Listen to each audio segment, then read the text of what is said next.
Béni soit l'Éternel, gloire à Dieu. Merci Seigneur. Que le Seigneur soit béni, que le Seigneur soit glorifié. Merci Seigneur.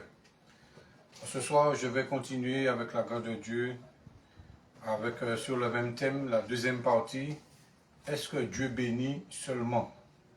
Donc, j'ai parlé justement des malédictions qui sont prononcées dans l'Ancien Testament. Ce soir, aujourd'hui, je vais parler des malédictions qui sont prononcées dans le Nouveau Testament.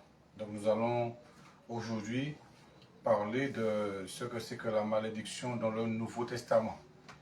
Et pour cela, nous prenons la parole de Dieu dans l'évangile de Matthieu, chapitre 25, verset 40.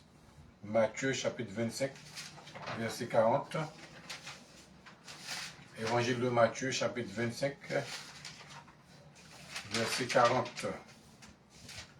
Tout ça, tout est accompli, tout est appuyé par la parole de Dieu. Donc Jésus-Christ parlait justement des gens qui venaient à lui et puis qui se croyaient justes. Et Jésus dit qu'il y a de ceux qui se croient justes et qui ne sont pas justes devant Dieu. Parce que celui qui est juste pratique ce qui est juste, et fait ce qui est juste, et pratique la miséricorde. Et Jésus disait qu'au jour du jugement, il y a de ceux qui va bénir. Ceux qui seront bénis seront à sa droite. Ceux qui seront bénis seront à sa droite. Et il va prononcer des paroles de bénédiction sur ceux qui seront à sa droite. Et ceux qui seront à sa gauche, il va prononcer des paroles de malédiction. Donc pour ceux qui seront à sa droite, pour ceux qui sont bénis, voilà ce qui est écrit dans la parole de Dieu. On peut commencer à partir du chapitre 25, verset 31. Lorsque le Fils de l'homme viendra dans sa gloire avec tous les anges, il s'assiera sur le trône de sa gloire. Toutes les nations seront assemblées devant lui. Il séparera les uns d'avec les autres, comme le berger sépare les brebis d'avec les gloucs. Il mettra les brebis à sa droite et les boucs à sa gauche. Alors le roi dira à ceux qui seront à sa droite, « Venez, vous qui êtes bénis de mon Père. » D'accord, il dit, « Venez, vous qui êtes bénis de mon Père, prenez possession du royaume qui vous a été préparé dès la fondation du monde. » Donc, est-ce que tout le monde était béni? Vous allez voir que tout le monde n'était pas béni. Donc, comme je vous dis, on ne peut pas dire que tous les hommes, tout le monde est béni, voilà, personne n'est maudit. Vous allez découvrir dans le Nouveau Testament même aussi que ce n'est pas ainsi. Donc, Jésus dit, voilà, donc le roi dira, venez, voilà, le roi dira à ceux qui sont à sa droite, venez, vous qui êtes bénis de mon Père, prenez possession du royaume qui vous a été préparé dès la fondation du monde. Car j'ai eu faim et vous m'avez donné à manger. J'ai eu soif et vous m'avez donné à boire. J'étais étranger et vous m'avez recueilli. J'étais nu et vous m'avez vêtu. J'étais malade et vous m'avez visité. J'étais en prison et vous êtes venus vers moi. Les justes lui répondront, Seigneur, quand avons-nous vu avoir faim, ou t'avons-nous donné à manger, ou avoir soif, et t'avons-nous donné à boire? Quand avons-nous vu étranger, et t'avons-nous recueilli, ou nu, et t'avons-nous vêtu? Quand avons-nous vu malade ou en prison, et sommes-nous allés vers toi? Et le roi leur répondra, je vous le dis en vérité, toutes les fois que vous avez fait ces choses à l'un de ces plus petits de mes frères, c'est à moi que vous les avez faites. Donc chaque fois que vous faites du bien à un chrétien, à un enfant de Dieu, à celui qui appartient à Jésus, c'est à Dieu que vous le faites. Et quand vous faites du mal à quelqu'un aussi, par vos paroles, par vos actions, sachez que vous êtes en train de toucher aussi, de toucher même la personnalité de Jésus. Jésus-Christ a dit, tout ce que vous faites à l'un de ces plus petits de mes frères, c'est à moi que vous le faites. Donc chaque fois que vous touchez à un enfant de Dieu, à un serviteur de Dieu, je dis bien à un homme de Dieu, à un vrai serviteur de Dieu, à une vraie femme de Dieu, à un vrai chrétien, à un vrai enfant de Dieu, il faut savoir que vous avez affaire avec Dieu. Et oui. Donc si vous faites du bien à cette personne-là, vous serez béni, vous serez récompensé. Mais si vous faites du mal à cette personne-là, sachez que c'est Dieu qui défendra la personne. C'est Dieu qui défendra la personne à qui vous faites du mal. Donc, c'est de notre intérêt de faire du bien à notre prochain. C'est de notre intérêt à faire du bien aux chrétiens, à l'enfant de Dieu, à tous ceux qui sont autour de nous. C'est de notre intérêt à nous faire du bien en parole comme en action, afin d'être bénis et de rester bénis. C'est important. Donc, le roi dira que vraiment, que tous ceux qui font du bien, tous ceux qui ont donné à manger, tous ceux qui ont visité les malades, les prisonniers, tous ceux qui ont habillé ceux qui étaient nus, tous ceux qui ont donné à manger, voilà, qui ont fait du social de bon cœur, et qui l'ont fait vraiment avec l'amour, avec la compassion, avec l'Esprit de Dieu. Il faut savoir qu'ils seront bénis, ils seront récompensés. Mais si vous faites du mal à un enfant de Dieu, à un chrétien, à un homme de Dieu, une femme de Dieu, à un oint de Dieu, sachez que Dieu interviendra. Dieu interviendra pour vous juger. Eh oui, Dieu intervient pour juger ceux qui font du mal à ses enfants. Et Dieu intervient, Dieu bénit aussi, Dieu bénit, Dieu récompense ceux qui font du bien à ses enfants. Donc si vous faites du mal à un enfant de Dieu, sachez que Dieu interviendra pour vous juger, pour vous châtier, voilà, pour vous frapper. Et tandis que si vous faites du bien, quand vous faites du bien à un enfant de Dieu, à celui qui appartient à Christ, à un enfant de Dieu, qui est frère de Jésus, qui est sœur de Jésus, sachez que vous serez bénis, vous serez récompensés à cause du bien que vous faites aux frères et sœurs de Jésus. De Jésus. Donc Jésus l'a dit, j'ai eu faim et vous m'avez donné à manger, j'ai eu soif. Et puis voilà, donc le verset 38, les justes répondront, quand avons-nous vu étranger? Les justes répondit, Seigneur, quand avons-nous vu avoir faim et t'avons-nous donné à manger? Le plus souvent, vous voyez quelqu'un devant vous, vous savez que Dieu peut utiliser n'importe qui pour vous éprouver. Il peut utiliser n'importe qui pour vous éprouver. Vous pouvez voir quelqu'un qui est un SDF devant vous. Dieu peut prendre l'apparence de n'importe qui pour venir vers vous. C'est pour cela qu'il faut mépriser, il ne faut mépriser personne. Ne rejeter personne. Ne mépriser personne. Peu importe sa situation sociale, peu importe qu'il soit sale, qu'il sente mauvais, nous devons nous aimer les uns les autres. Il faut manifester de l'amour, de la compassion envers tous. Voilà. Donc, afin que Dieu puisse nous bénir, afin que Dieu puisse nous récompenser, faites du bien et non du mal aux gens. Ça, c'est important. Faites du bien et non du mal aux gens. Donc, les justes vont dire, quand avons-nous vu étranger et t'avons-nous recueilli ou nous t'avons-nous vêtu? Quand avons-nous vu malade ou en prison et sommes-nous allés vers toi? Parce qu'il y a des enfants de Dieu qui sont aussi en prison. Il faut savoir que Jésus a ses frères et sœurs en prison aussi. Donc, il faut penser aux prisonniers. Ne jugez pas les prisonniers pour dire qu'ils sont méchants, ils sont mauvais. Voilà, il ne faut pas les visiter. Non. Voilà, donc vous pouvez visiter les prisonniers. Visiter ceux qui sont malades aussi, même si ce n'est pas votre famille.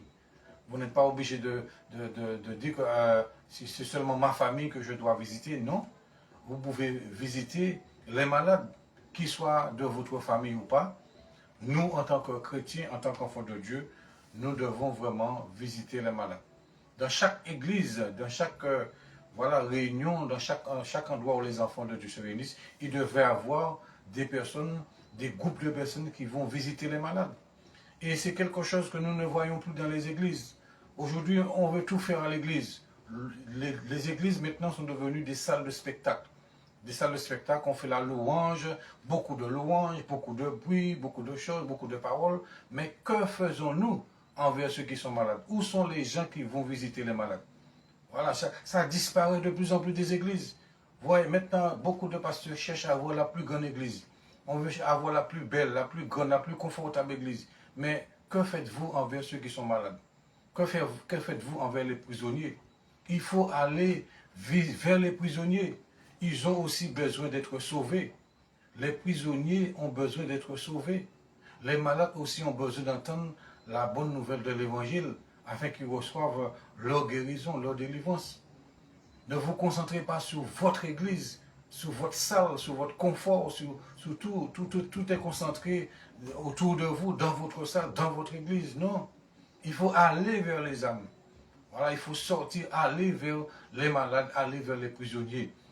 Voilà, donc le pasteur, l'homme de Dieu, la femme de Dieu doit vraiment créer un département, créer un groupe, voilà, pour pouvoir, des gens doivent se lever dans les églises pour aller visiter les malades, pour aller visiter les prisonniers, pour aller visiter les personnes seules, les personnes âgées qui sont seules, dans les maisons de retraite, dans les EHPAD. Il faut penser les personnes handicapées aussi qui ne peuvent pas venir à l'église, les personnes couchées. Il faut penser à toutes ces personnes-là. Ne pensez pas seulement à venir à l'église pour danser, pour chanter, pour sauter. Et puis, alors qu'il y a des gens qui attendent une visite. Il y a des prisonniers qui attendent d'être visités. Il y a des malades qui attendent d'être visités. Donc, quand vous faites ces choses, vous le faites de bon cœur, dirigé par le Saint-Esprit, le Seigneur vous récompensera. Vous serez des hommes et des femmes bénis. Vous ne serez pas frappés par la malédiction. Au contraire, Dieu vous bénira, Dieu vous récompensera à cause des visites que vous faites envers les malades, les prisonniers, les personnes seules, les personnes âgées, les personnes handicapées, les personnes qui sont rejetées, voilà, de la société. Quand vous faites aussi, vous allez vers aussi ceux qui sont dans la rue pour apporter à manger, des vêtements. Notre mission, c'est cela aussi. C'est pas seulement de rester à l'église, pour rester là, pour se réchauffer entre frères et sœurs. Et puis, non. Notre mission doit aussi aller vers ceux qui ne sont pas dans l'église. Il faut aller chercher les âmes. Il faut leur apporter la bonne nouvelle de l'évangile. Je l'ai lu dernièrement, Isaïe 61. Donc, nous devons vraiment aller vers les personnes qui ont besoin d'être sauvées. Les malades, les prisonniers, les sans domicile, les personnes seules, les personnes âgées, les personnes qui sont vraiment en difficulté, qui sont dans la souffrance. C'est notre devoir de les visiter, de leur apporter la bonne nouvelle de l'évangile. C'est important. Donc, les justes vont lui dire, quand avons-nous vu étranger et t'avons-nous recueilli, ou nous t'avons vêtu, quand avons-nous vu malade ou en prison, et sommes-nous allés te voir? Et Laura leur répondra, je vous le dis en vérité, toutes les fois que vous avez fait ces choses à l'un de ces plus petits de mes frères, c'est à moi que vous les avez faites. D'accord? Donc ce que vous faites aux enfants de Dieu, Dieu est concerné. Dieu est concerné à ce que vous faites. La manière de vous parler d'un chrétien, d'un enfant de Dieu, Dieu entend, Dieu voit tout, Dieu sait tout. Donc faisons attention de la manière dont nous parlons les uns des autres, parce que Dieu entend les choses qui se disent en secret, les choses qui se font en secret, Dieu voit aussi. Et chacun sera récompensé pour le bien qu'il aura fait, et chacun aussi sera jugé et pour le mal qu'il aura fait aussi. D'accord? Voilà. Le roi dira, je vous le dis en vérité, toutes les fois que vous avez fait ces choses à l'un de ces plus petits de mes frères, c'est à moi que vous les avez faites. Ensuite, il dira à ceux qui seront à sa gauche. Donc, il a parlé d'abord ceux qui sont à sa droite, ils sont bénis. Ils sont bénis, pourquoi? Parce que à cause de l'amour qu'ils ont eu pour Dieu et à cause de l'amour qu'ils ont eu pour leur prochain. Parce que être chrétien, c'est pas seulement venir à l'église, c'est pas seulement venir s'asseoir dans une église, chanter des cantiques, alléluia, et puis écouter la parole et puis repartir ses choix. Être chrétien, c'est avoir de l'amour pour Dieu, voilà, et de l'amour pour son prochain. C'est ça être chrétien, c'est d'avoir de l'amour pour Dieu et de l'amour pour son prochain, de l'amour pour ses frères et sœurs, de l'amour même pour nos ennemis. C'est ça être chrétien. Parce que si vous avez tout et vous n'avez pas d'amour pour Dieu, ni pour votre prochain, ni pour vos frères et sœurs, ni pour vos ennemis, eh bien vous perdez votre temps à l'église. Et oui, c'est ça. C'est l'amour que vous avez envers Dieu, la foi, l'amour, l'obéissance que vous avez envers Dieu, et la foi, l'amour que vous avez envers votre prochain, même vos ennemis, vos frères et sœurs, c'est ça qui va vous faire entrer au ciel. Ce n'est pas le fait de vous asseoir 40 ans, 50 ans dans une église, ce n'est pas une garantie pour vous d'entrer au ciel. Même la parole de Dieu dit dans 1 Corinthiens 13, vous pouvez faire toutes sortes de choses. Si vous n'avez pas l'amour, cela ne sert de rien. Si vous n'avez pas d'amour pour Dieu, pour votre prochain, vous perdez votre temps. Vous perdez votre temps. Donc cherchez premièrement à aimer Dieu de tout votre cœur, de toute votre âme, de toute votre pensée, de toute votre force, et à aimer votre prochain comme vous-même, et à aimer les uns et les autres comme Jésus nous a aimés. Voilà ce qu'il faut. C'est les plus grands commandements. C'est ces commandements-là que nous devons surtout rechercher et pratiquer. Mais si vous ne faites pas ces choses-là, Vous pouvez rester 50 ans, 100 ans dans une église, mais si vous ne pratiquez pas ces commandements-là, vous perdez votre temps. Vous imaginez quelqu'un rester 50 ans dans une église et puis à la fin il se retrouve dans le feu. Pourquoi? Parce que la personne n'a pas pratiqué l'amour, n'a pas pratiqué le pardon, n'a pas pratiqué la réconciliation, n'a pas aimé Dieu comme il fallait, n'a pas aimé son prochain, n'a pas aimé ses ennemis, n'a pas aimé tout simplement. Eh bien, tous ceux qui n'ont pas aimé, eh bien, ne pourront pas entrer au ciel. Ce sont les gens, je le répète, ce sont les gens qui ont appris à aimer qui seront sauvés, qui ont appris à aimer Dieu, qui ont appris à aimer leurs prochains, qui ont appris à aimer même leurs ennemis.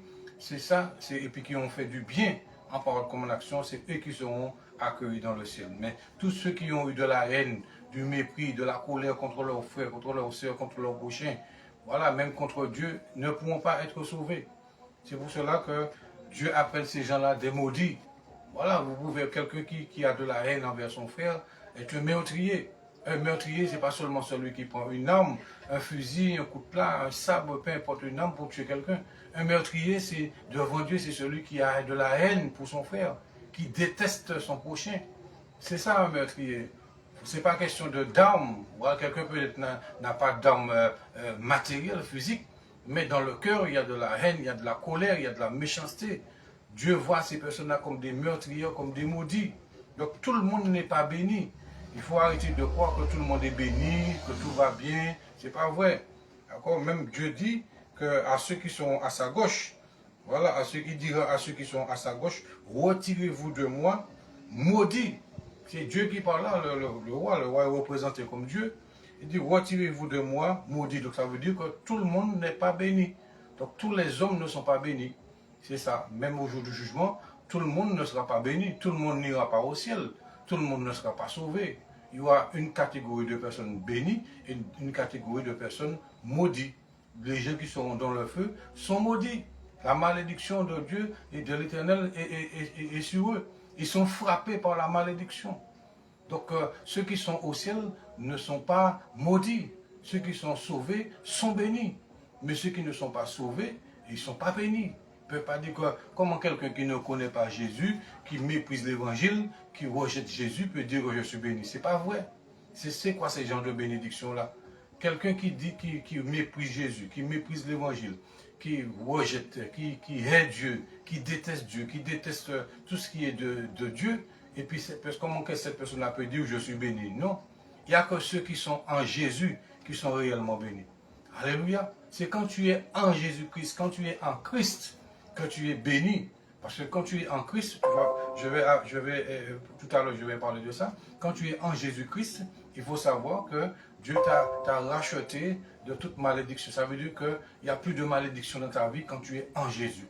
D'accord? Quand tu nais de nouveau, quand tu deviens une nouvelle créature, les choses anciennes sont passées. Les choses anciennes sont passées, voici toutes choses sont devenues nouvelles. Il n'y a plus de tu n'es plus un homme maudit. Quand tu es en Jésus-Christ, quand Dieu t'a sauvé, quand Dieu a mis son Esprit Saint en toi, tu n'es plus un homme maudit, et personne ne peut te maudire. Alléluia. Je te le dis, quand Dieu t'a béni, Dieu t'a béni. Personne ne peut venir là. Même si la personne prononce des paroles de malédiction sur toi, cela n'aura aucun effet. Pourquoi? Parce que tu es un homme béni, tu es une femme bénie au nom de Jésus-Christ, à cause de Jésus-Christ, à cause du sang de Jésus, à cause de ta nature d'enfant de Dieu, tu es béni. La bénédiction ne vient pas de l'argent, ce n'est pas l'argent qui te bénit. Il faut arrêter avec ça. Les gens croient que c'est quand j'ai de l'argent, je suis béni. Ce n'est pas l'argent qui te bénit. C'est Dieu qui te bénit, c'est Jésus qui te bénit. C'est la parole de Dieu qui nous bénit. Donc ça n'a rien à voir avec, ce n'est pas l'argent qui vous bénit. Ne cherchez pas la bénédiction de l'argent, parce que les athées, les incrédules ont aussi de l'argent. Et ce n'est pas pour cela qu'ils sont bénis. C'est seulement ceux qui sont en Jésus-Christ qui sont attachés à la bénédiction de l'Éternel des armées, de l'Éternel, le Créateur du ciel et de la terre. Donc le roi dira à ceux qui seront à sa gauche, retirez-vous de moi, maudits. Donc Dieu bénit, mais aussi Dieu maudit. Alors il faut arrêter de dire aux gens que Dieu ne maudit pas, Dieu bénit tout le monde. Ce n'est pas vrai, c'est un mensonge. C'est un mensonge. Parce que Dieu dit, il dit que retirez-vous de moi, maudits. Voilà. Allez dans le feu éternel qui a été préparé pour le diable et pour ses anges. Car j'ai eu faim et vous ne m'avez pas donné à manger. C'est pour cela, faites attention. Faites attention. Lorsque quelqu'un vous demande à manger, donnez-lui à manger. C'est ça. Quelqu'un a faim, la personne vous demande à manger, donnez-lui à manger. J'ai eu soif et vous ne m'avez pas donné à boire. Quelqu'un a soif, donnez-lui à boire. Donnez à boire à celui qui a soif. Donnez à manger à celui qui a faim. Ne méprisez pas quelqu'un qui vous demande à manger. La personne ne vous demande pas de l'argent, la personne vous demande à manger. Donc ne méprisez pas, ne rejetez pas quelqu'un qui vous demande à manger, qui vous demande à boire. Il ne faut pas mépriser ni rejeter cette personne. Peut-être que c'est Dieu qui est en train de vous éprouver pour voir comment vous allez réagir. Donc si vous avez la possibilité de donner à manger à cette personne-là, donnez à manger à cette personne-là. Si vous pouvez lui donner à boire, donnez-lui à boire. C'est comme ça qu'il faut agir afin de pouvoir être des hommes et des femmes bénis, afin que Dieu puisse nous dire, viens, afin que tu sois béni. Car j'ai eu faim, vous ne m'avez pas donné à manger. J'ai eu soif et vous ne m'avez pas donné à boire. J'étais étranger et vous ne m'avez pas recueilli. Donc même envers les étrangers, il faut arrêter, éviter de mépriser les étrangers. Aujourd'hui, il y a des pays qui méprisent les migrants, qui rejettent les migrants, qui méprisent. Les migrants, ce sont des étrangers. Il faut les accueillir, il faut les aimer. C'est ça, c'est ce que Jésus dit là, c'est ce que l'apôtre dit. J'étais étranger et vous ne m'avez pas recueilli. Donc, lorsque vous méprisez les migrants, les étrangers de votre pays, de votre nation, qui sont dans votre pays, dans votre nation, vous êtes en train d'attirer la malédiction sur votre vie. Eh oui, quand vous méprisez un étranger, eh bien, dans votre nation, vous êtes en train d'attirer le jugement et la malédiction de Dieu sur votre vie. Nous devons aimer non seulement nos frères et sœurs de la même race, de la même nationalité que nous, mais nous devons aimer aussi nos frères et sœurs étrangers. Voilà, on ne doit pas faire de distinction de race, de nationalité, de couleur de peau. Non, en Jésus-Christ, tout cela, on met ça de côté. C'est l'amour qui triomphe. Lorsque nous sommes en Jésus, c'est l'amour, la compassion qui doit régner, qui doit remplir notre cœur, les uns envers les autres.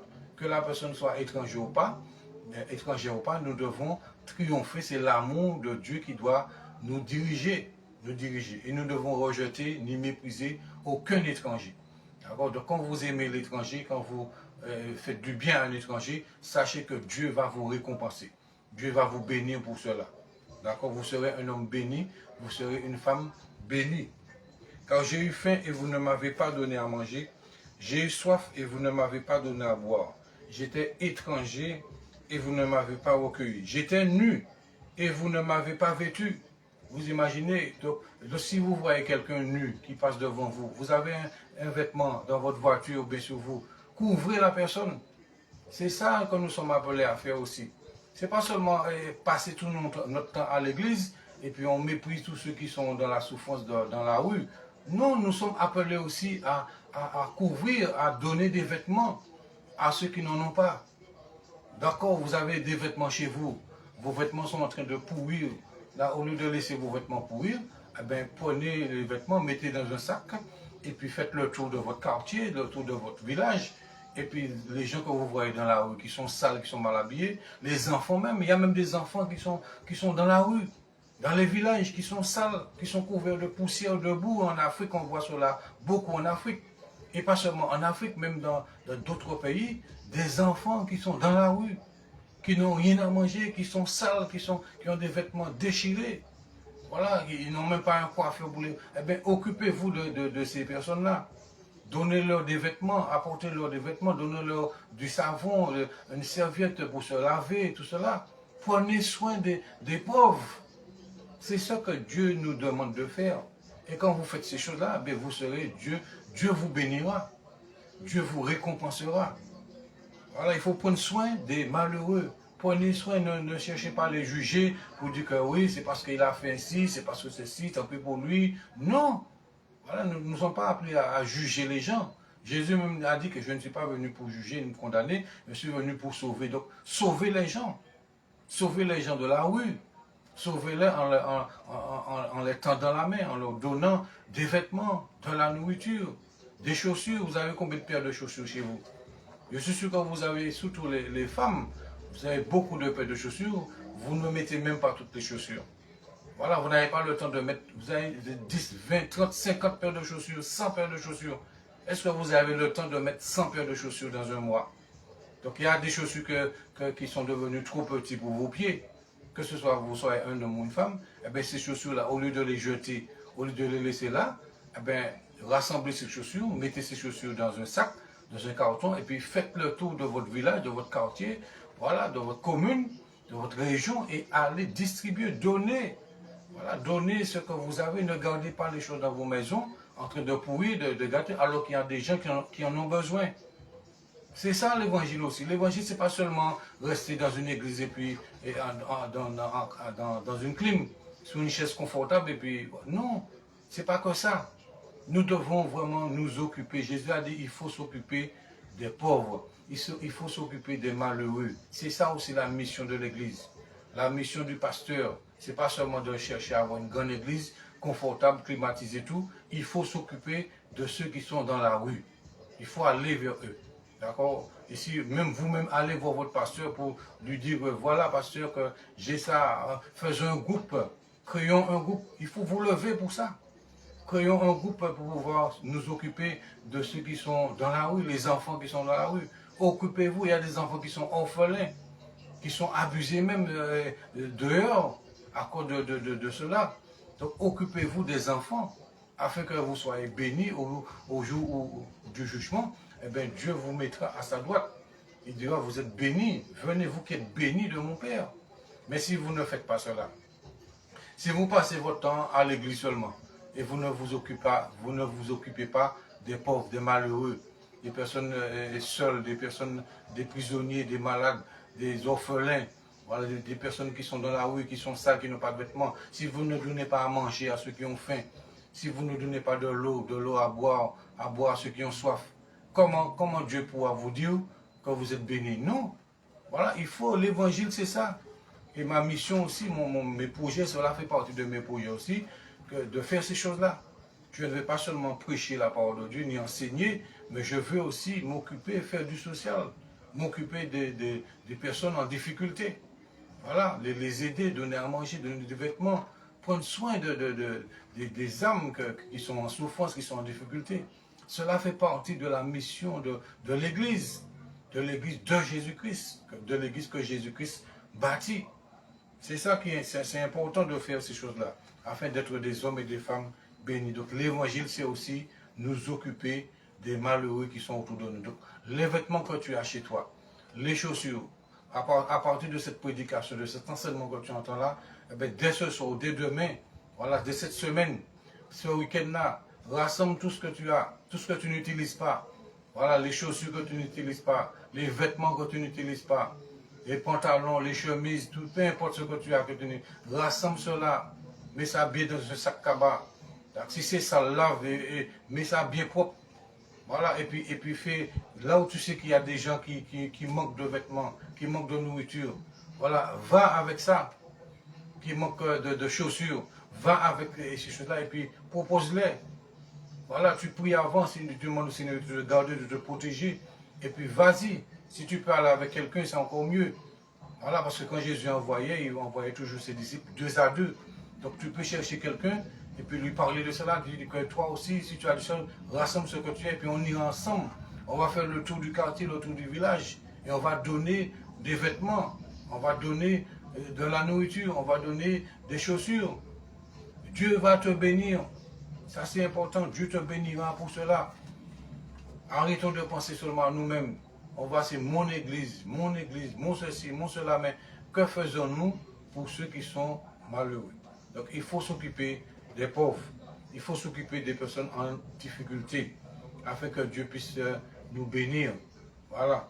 Donc le roi dira à ceux qui seront à sa gauche, retirez-vous de moi, maudits, allez dans le feu éternel qui a été préparé pour le diable et pour ses anges, car j'ai eu faim et vous ne m'avez pas donné à manger. J'ai eu soif et vous ne m'avez pas donné à boire. J'étais étranger et vous ne m'avez pas recueilli. J'étais nu et vous ne m'avez pas vêtu. Voilà. J'étais malade et en prison et vous ne m'avez pas visité. C'est pour cela qu'il faut visiter les malades. Il faut visiter les prisonniers aussi, même si ce n'est pas votre famille. Mais allez voir, créer un groupe, allez avec quelqu'un, allez visiter les malades, faites le tour des hôpitaux. C'est ça, c'est pas, même si ce n'est pas votre famille, mais allez visiter les hôpitaux pour pouvoir porter la parole de Dieu, donner un traité, donner quelque chose de, voilà, de l'espoir aux malades. C'est ça aussi notre mission. Allez visiter les malades. Chaque église devrait avoir des personnes pour pouvoir s'occuper des malades, pour aller visiter les malades, pour aller visiter les prisonniers. Il faut faire cela afin d'être des hommes et des femmes bénis. J'étais malade et en prison, vous ne m'avez pas visité. Ils répondront aussi, Seigneur, quand avons-nous vu avoir faim, ou avoir soif, ou étranger, ou nu, ou malade, ou en prison, et ne t'avons-nous pas assisté? Et il leur répondra, je vous le dis en vérité, toutes les fois que vous n'avez pas fait ces choses à l'un de ces plus petits, c'est à moi que vous ne les avez pas faites. C'est à moi que vous ne les avez pas faites. Et ceux-ci iront au châtiment éternel, mais les justes à la vie éternelle. Vous imaginez ça? Ceux-ci iront au châtiment éternel. Donc celui qui ne donne pas à manger, celui qui refuse d'aider ceux qui sont en souffrance, celui qui ne visite pas les malades, qui ne visite pas les prisonniers, qui ne donne pas à manger à ceux qui ont faim, qui ne donne pas à boire à celui qui a soif, qui n'accueille pas les étrangers. Il faut savoir que c'est le châtiment qui est réservé pour ces personnes-là. Parce que vous savez que beaucoup de gens vont à l'église, vont dans les églises, mais ne font pas ces choses-là. Et oui, et ces gens-là pensent qu'ils seront sauvés comme cela. Nous sommes sauvés pour de bonnes œuvres que Dieu... Et voici les bonnes œuvres que Dieu a préparées pour que nous puissions les pratiquer. Nous voulons aller à l'église, nous asseoir confortablement, écouter le sermon du pasteur et puis repartir chez soi. Mais voilà les bonnes œuvres que Dieu a préparées. Nous devons pratiquer ces choses-là. Beaucoup de gens ne font pas cela. Voilà, les églises sont loin, loin, beaucoup d'églises sont loin de ces choses-là. On ne s'occupe pas des prisonniers, des malades, des orphelins, des personnes qui sont dans la rue, qui sont nues, qui sont sales, qui sont mal habillées. Voilà, l'église ne s'occupe pas. Au contraire, on les méprise. Voilà ce qui se passe. Au lieu d'aider ces personnes-là, on est en train de les mépriser, de les juger. Voilà, on est en train de faire du mal à ces gens-là. Et comment Dieu va nous bénir si on fait cela? Il faut pratiquer ces choses-là. Il faut vraiment pratiquer cela afin que Dieu puisse nous accueillir, qu'il puisse nous dire que nous sommes des hommes et des femmes bénis. Donc mon frère, ma soeur, pour que tu sois béni, pour que Dieu puisse voir que tu es juste, il faut s'occuper de toutes ces choses-là. Visite les malades, visite les prisonniers, donne à manger à ceux qui ont faim, donne à boire à ceux qui ont soif. Voilà, occupe-toi de ceux qui sont en difficulté, de ceux qui sont pauvres, de ceux qui sont malheureux, des enfants qui sont dans la rue. Ne méprisez pas, ne jugez pas les enfants qui sont orphelins, qui sont dans la rue. Il y a des enfants, peut-être que je ne sais pas là où, si vous habitez, vous ne voyez pas des enfants dans la rue, mais il y a des pays, il y a des régions, il y a des villages, il y a des enfants qui sont là dans la rue, qui sont sales, qui sont couverts de poussière, de boue, voilà, qui n'ont rien à manger. Occupez-vous de ces enfants-là. Quand vous faites ces choses-là, eh bien, vous attirez la grâce, la faveur, la bénédiction de Dieu sur votre vie. Et même des pasteurs qui ont des églises ne s'occupent pas, ne font pas cela. Ils veulent seulement que les gens viennent dans l'église et puis apporter leur offrande. C'est tout ce qui les intéresse. Que l'église soit remplie d'offrandes, remplie d'argent pour acheter des choses confortables pour que leur église soit le plus confortable du monde. Il y a des pasteurs, malheureusement, qui ne s'occupent que de leur église, que de ce qui se passe dans leur église. Voilà, tout l'argent qu'ils machinent est concentré pour que leur église soit le plus confortable possible.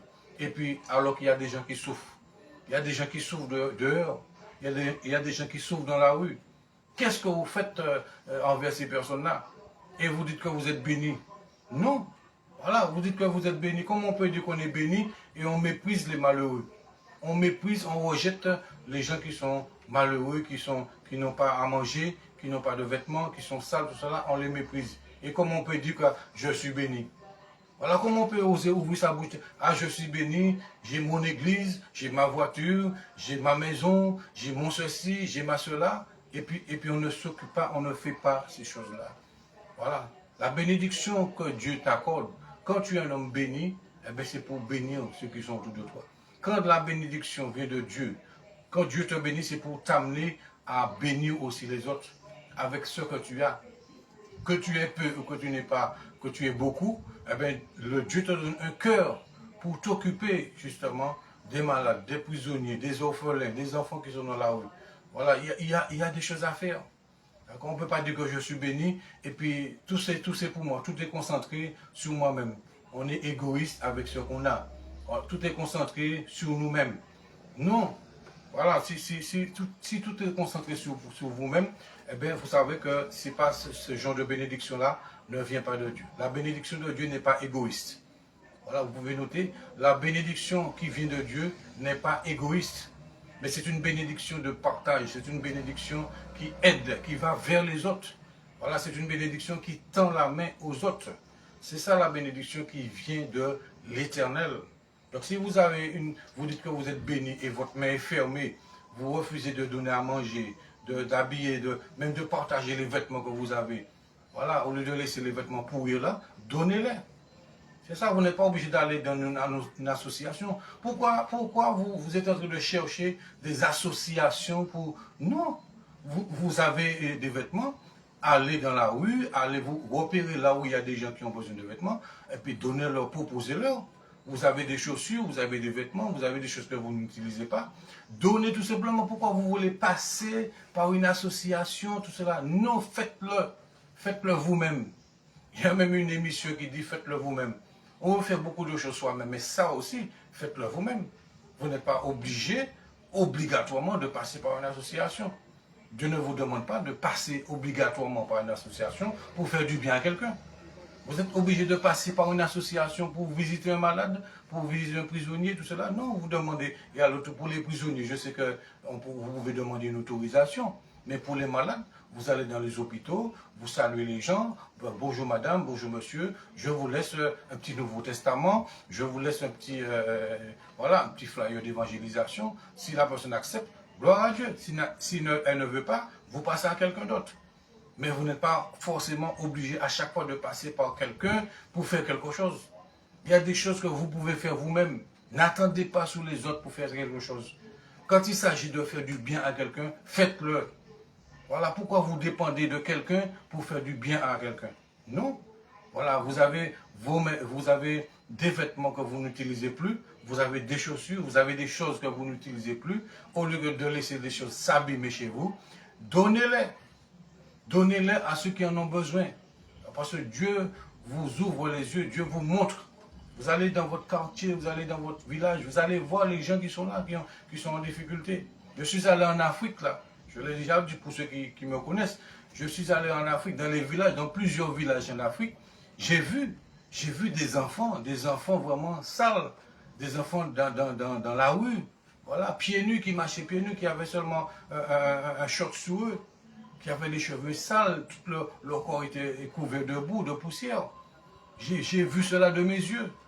D'accord? J'ai vu des personnes vraiment dans une situation vraiment terrible là-bas en Afrique. Mais il n'y a pas que l'Afrique. Il n'y a pas que l'Afrique, il y a la misère aussi dans d'autres pays. Il y a des misères qui sont cachées, même dans des pays développés. Il y a des misères qui sont cachées. Des misères que les gens ne montrent pas à la télévision, mais qui sont là. Il y a des gens qui souffrent dans les pays développés. Vous voyez dans un pays développé des gens qui sont dans leur luxe, dans leur confort, qui se permettent de jeter de la nourriture, de jeter à manger, qui même prennent soin de leurs chiens. Leurs chiens même ont une maison, leurs chiens sont nourris, logés, voilà, entretenus. Alors que dans ce même pays développé, il y a des gens qui souffrent, il y a des gens qui sont dans la misère, des êtres humains qui souffrent plus que les animaux, qui sont plus bas que les animaux. Eh oui, il y a des êtres humains qui sont plus bas que les animaux. Que faisons-nous? Nous, on est dans son église, et puis on part en voiture climatisée, nos vitres sont fermées, et puis voilà, on va à l'église. On va à l'église, alors que nous sommes appelés à être de bons samaritains. Nous sommes appelés à être de bons samaritains. Il y a des gens qui sont autour de nous. Le trajet que tu fais de ta maison à l'église, certainement tu vas rencontrer quelqu'un. Dieu va te montrer quelqu'un en difficulté. Dieu va te montrer quelque chose à faire. Il va te montrer une action à poser, une bonne action à poser. Ne dis pas, ah non, ah je vais à l'église, moi je m'occupe de personne, je vais dans mon église, voilà, je vais faire ma louange, mon adoration, je vais écouter mon message, je vais voir mon pasteur, je vais ceci. Non. Dieu, il y a des jours où Dieu te fait voir quelqu'un sur ta route. Que ce soit en allant à l'église ou en sortant de l'église, Dieu te montre des personnes à aider.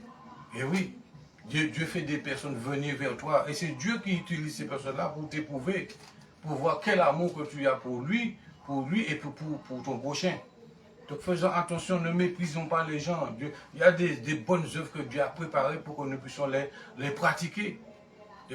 Donc il ne faut pas mépriser les personnes que Dieu envoie sur notre chemin pour les aider. Donc partagez ce message pour que les gens puissent commencer vraiment, les églises puissent se lever pour s'occuper des personnes qui sont en difficulté. Que les églises se lèvent pour les pauvres, pour que les gens qui ne sont pas habillés puissent trouver des vêtements, donner à manger à ceux qui ont faim. Voilà ce que Dieu attend aussi de nous. Voilà, la Bible dit qu'il répondra, voilà, ceux qui n'ont pas fait cela. Il répondra, je vous le dis en vérité, toutes les fois que vous n'avez pas fait ces choses à l'un de ces plus petits, c'est à moi que vous ne les avez pas fait. Et ceux-ci iront au châtiment éternel, mais les justes à la vie éternelle. Beaucoup de gens seront châtiés. Beaucoup de gens iront dans le châtiment éternel, dans le feu éternel, parce qu'ils n'ont pas pratiqué ces choses-là. Et oui, leur argent, c'était pour eux-mêmes, c'était pour leur confort, c'était pour leur église, c'était pour leur pasteur. Et puis, pourquoi ont méprisé? Ils ont méprisé leur prochain. Ils ont fermé les yeux sur la misère des autres. Donc, tous ceux qui ferment leurs yeux sur la misère des autres, eh bien, ce qui est réservé pour eux, c'est le châtiment éternel. Le châtiment éternel est réservé pour ceux qui ferment leurs yeux sur la misère des autres. Voilà, parce qu'il y a des gens qui disent, ah, c'est pas de ma faute hein, si cette personne est dans la misère. Même si c'est pas de ta faute. C'est pas ta faute, mais Dieu t'a fait grâce. Voilà. Si tu es en vie, c'est parce que Dieu a voulu que tu sois en vie. Tu aurais pu déjà mourir. Tu aurais pu déjà être enterré. Donc si tu es en vie toujours, Dieu t'a fait grâce. Voilà, Dieu t'a fait miséricorde. Donc on est qui pour dire que, ah, c'est pas de ma faute si la personne est dans la misère. Non, il ne faut pas raisonner comme cela. Parce qu'à cause de ce raisonnement, eh bien, ton raisonnement t'amènera au châtiment éternel. C'est ça. Donc il ne faut pas chercher à savoir pourquoi la personne est dans la misère, dans la souffrance. Tant que tu peux faire du bien, fais du bien à cette personne-là. Fais du bien à cet homme, à cette femme, à cet enfant-là. Fais ce que tu as chez toi. Donne, partage ton pain avec celui qui a faim. Partage ton vêtement, les vêtements que tu n'utilises pas, les chaussures, tout ce que tu as, que tu n'utilises pas chez toi. Mets ça dans un sac à bas, dans un carton, et puis fais le tour de ton village. Va vers les personnes qui sont démunies, qui sont en difficulté. Et quand tu fais cela, ben Dieu va te bénir et il va te récompenser pour cela. Je continue la parole de Dieu dans Matthieu 23, verset 13. Donc aujourd'hui, je parle vraiment quand Dieu a prononcé des paroles pour les gens qui font n'importe quoi. Donc les gens qui vous disent que Dieu bénit tout le temps, non, Dieu ne bénit pas seulement, parce que la malédiction aussi atteint aussi ceux qui font le mal. Voilà, comment quelqu'un qui fait le mal peut être béni? Non. Quelqu'un qui pratique le mal, qui demeure dans le mal, qui pratique la méchanceté envers son frère, comment vous pouvez dire que cette personne est bénie? Non. Ce n'est pas parce que quelqu'un a un avion, un jet privé, a une maison avec une piscine, une villa avec une piscine, ce n'est pas ça la bénédiction. Non, ça n'a rien à voir avec la bénédiction de l'Éternel. La bénédiction de l'Éternel, c'est déjà ton cœur, c'est l'état de ton cœur. Voilà comment ton cœur est avec ton prochain. La bénédiction de l'Éternel, elle est déjà intérieure. Elle vient de l'intérieur. Parce que quelqu'un peut avoir beaucoup d'argent, être milliardaire, millionnaire.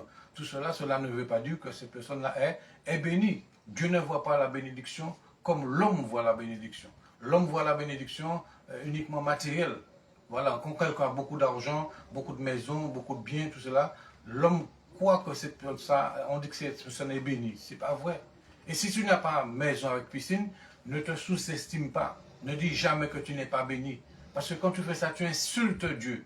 Tu peux noter ça, retiens bien ce que je dis. Si tu n'as pas une ville avec piscine, si tu ne roules pas une grosse Mercedes, si tu n'as pas 4 voitures, et puis tu n'as pas un jet privé, tu n'as pas peut-être le confort que beaucoup ont, ne dis jamais que tu n'es pas béni. Ce n'est pas vrai.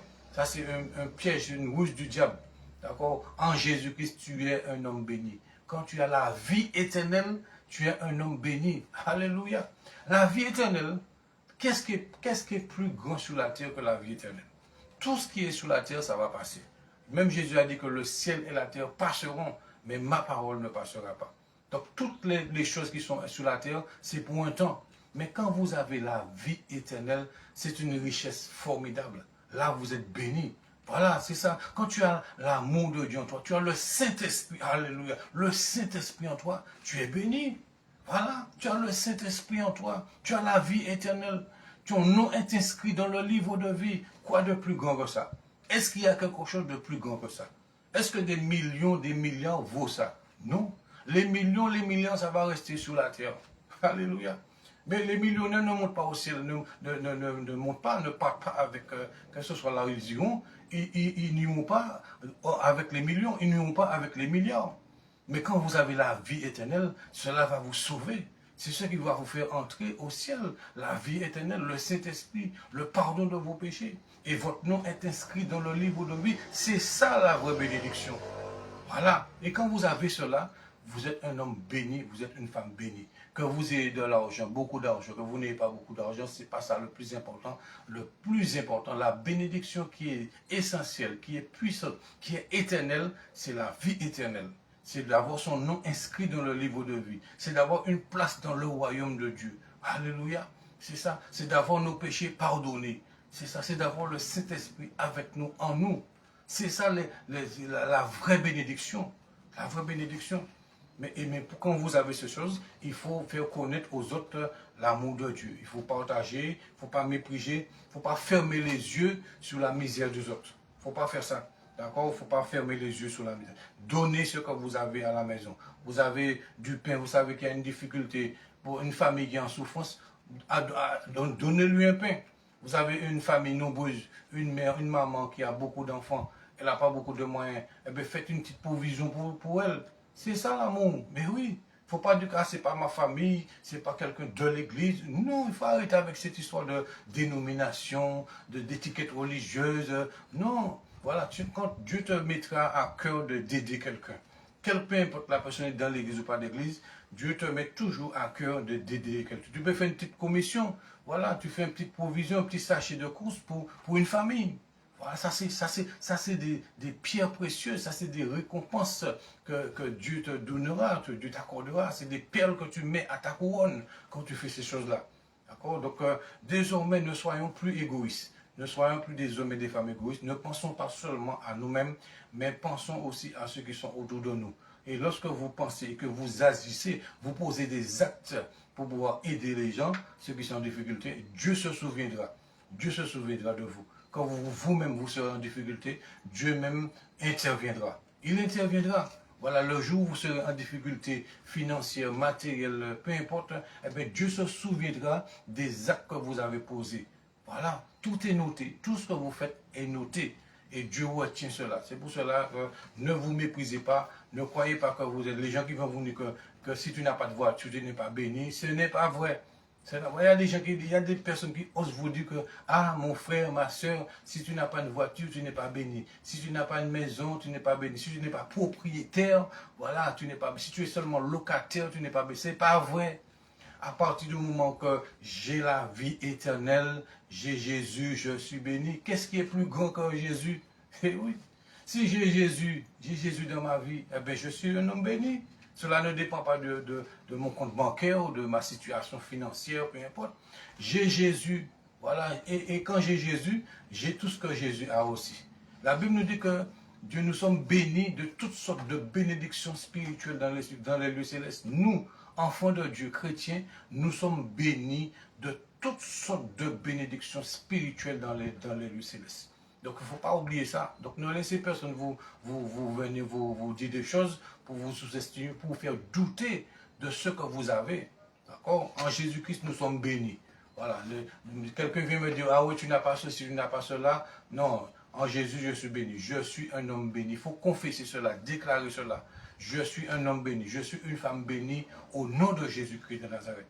D'accord? Et quand vous êtes en Jésus, la malédiction n'a pas d'effet sur vous. Même si quelqu'un vient vous maudire, ça n'aura aucun effet. Ça n'aura aucun effet parce que vous êtes déjà béni. Voilà, comment peut-on maudire quelqu'un qui est déjà béni? C'est pas possible. Même le prophète un roi était venu, avait demandé au prophète de maudire Israël. À chaque fois que le prophète voulait maudire, c'est la bénédiction qui sortait de la bouche du prophète. Alléluia! C'est la bénédiction qui sortait de la bouche du prophète. Il n'arrivait pas à maudire Israël. Pourquoi? Parce que Dieu avait béni son peuple. Donc quand Dieu vous a béni, le méchant même qui viendra pour essayer de vous maudire, eh bien lui-même va se rendre compte qu'il va vous bénir. Il ne pourra même pas vous maudire. Voilà. Comment peut-on maudire ce que Dieu a béni? Quand Dieu vous a béni, il vous a béni.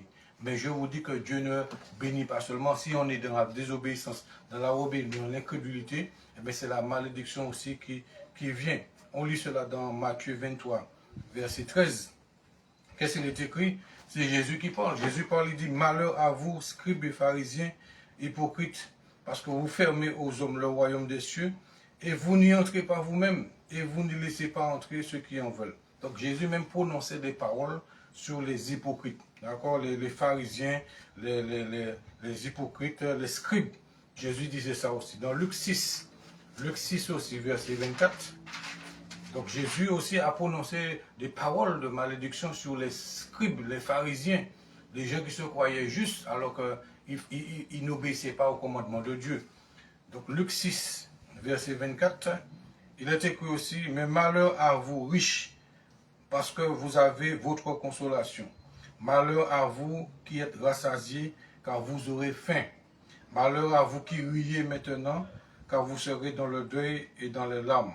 Malheur, voilà une parole qu'il faut retenir ce soir, n'oubliez pas cela.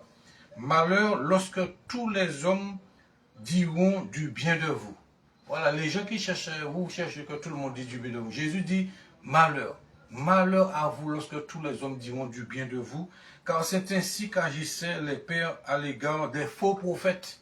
Des faux prophètes. Donc n'attendez pas que tout le monde dise du bien de vous. Non. Voilà, c'est quand vous attendez que tout le monde dise du bien de vous, c'est le malheur. Vous serez atteint par le malheur. Parce que les gens viennent avec des flatteries. Voilà. Les gens viennent avec des flatteries. Mais c'est pas parce que les gens disent du bien de vous qu'ils vous aiment. Quelqu'un peut dire du bien de vous, mais avec hypocrisie, dans le but de vous entraîner dans quelque chose. Donc, attention, malheur à vous lorsque tous les hommes diront du bien de vous, parce que tous les hommes qui diront du bien de vous, c'est avec le plus souvent, c'est par flatterie. C'est par flatterie pour obtenir quelque chose de vous, ou bien pour vous manipuler aussi. Voilà, il y a des gens qui disent du bien de vous dans le but de vous manipuler, dans le but d'arriver à leur fin. C'est pour cela que Jésus dit, malheur lorsque tous les hommes diront du bien de vous. Donc n'attendez pas. Jésus même qui était un homme parfait, juste, qui n'a pas péché, est-ce que tous les hommes ont dit du bien de lui? Non. Les gens on l'a traité de fou, d'imposteur, de blasphémateur, toutes sortes de choses. Jésus, alors est-ce que vous êtes plus grand que Jésus? Non. Si Jésus même, on a maltraité Jésus, on l'a insulté, on l'a méprisé, on n'est pas plus grand que Jésus. Nous-mêmes, on va subir ces choses-là aussi. Nous serons blasphémés, les gens vont dire du mal de nous. Tout le monde ne pourra pas dire du bien de vous. Donc, peu importe, vous êtes pasteur, vous êtes homme de Dieu, femme de Dieu, n'attendez pas à ce que tout le monde dise du bien de vous. Vous aurez des gens qui vont dire du mal de vous aussi. Et il faut supporter cela. Il faut supporter cela. Et il faut aimer les gens qui disent du mal de vous. Ce n'est pas seulement ceux qui disent du bien de vous, mais même ceux qui disent du mal de vous, il faut les aimer, il faut les pardonner et les supporter. Et puis laisser Dieu agir tout simplement dans leur vie. Voilà, laissez Dieu agir, laissez Dieu faire.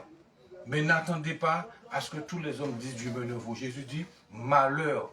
Ce n'est pas une bénédiction. Quand Jésus dit malheur, ce n'est pas une bénédiction qu'il prononce là, c'est une malédiction. Malheur lorsque tous les hommes diront du bien de vous. Moi-même, je n'attends pas à ce que tous les hommes, je ne cherche pas à ce que tous les hommes disent du bien. Des fois même, vous faites ce qui est bien, vous parlez bien, vous agissez bien, il y a toujours des gens qui vont parler contre vous. C'est pas vrai, c'est vrai. Vous agissez bien, vous faites tout pour être bien, pour avoir un bon témoignage. Il y a toujours des gens qui vont parler contre vous, des gens qui sont jaloux, des gens qui sont méchants, des gens qui vous envient. Voilà, des gens qui n'aiment pas vous voir réussir, qui ne veulent pas que vous puissiez avancer. Il y a des gens qui vont toujours parler contre vous. C'est ça. Et pourtant, même quand vous dites la vérité, vous prêchez, vous enseignez bien, cela, il y a des gens qui ne seront pas contents, qui vont tout faire pour vous dénigrer, pour vous salir, voilà, pour vraiment pour vous enfoncer. Donc c'est pour cela, n'attendez pas à être bien vu par tout le monde. Faites toujours le bien. Dites toujours ce qui est bien, mais n'attendez pas à ce que tout le monde puisse vous applaudir. Non. Voilà, il y a même des gens qui vous applaudissent, mais dans l'hypocrisie. Et oui, les gens frappent les mains, oui, ils vous font des compliments, mais devant vous.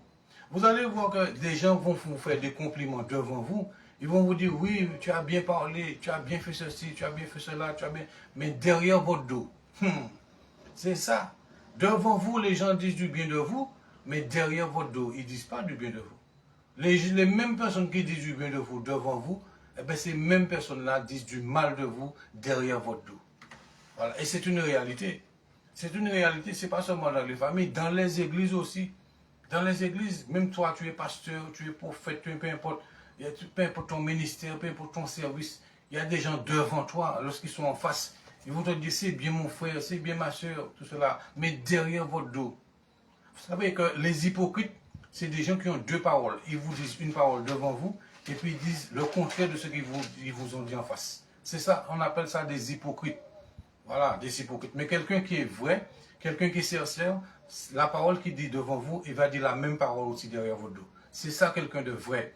Quelqu'un qui est vrai dira la même parole. Si la personne vous a dit noir ou vous a dit blanc devant vous, derrière votre dos, elle va continuer à dire blanc. Elle ne va pas dire autre chose. Mais les hypocrites, ce sont des gens qui vous disent blanc devant vous, et puis derrière votre dos, ils disent noir. Ils disent le contraire de ce qu'ils vous ont dit. Ils vont vous dire que oui, tu as bien fait ceci, mais derrière votre dos, ils vont vous critiquer. Ils vont dire oui, oui, mais ceci, cela, il a fait ci, il a fait ça, il a dit ça, c'est pas comme ça qu'il devait faire ceci. Mais la personne ne vous dit pas ça.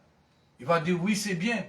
Mais derrière votre dos, la personne vous critique, vous juge, vous calomnie même. Vous calomnie même, dit des paroles de méchanceté. Voilà, derrière votre dos. Et après, vous arrivez à savoir ces choses-là. Cela va vous apprendre à ne pas vous appuyer sur les compliments. Ne vous appuyez pas sur les compliments, parce qu'il y a beaucoup d'hypocrisie dans les compliments. Il y a beaucoup de fausseté dans les compliments.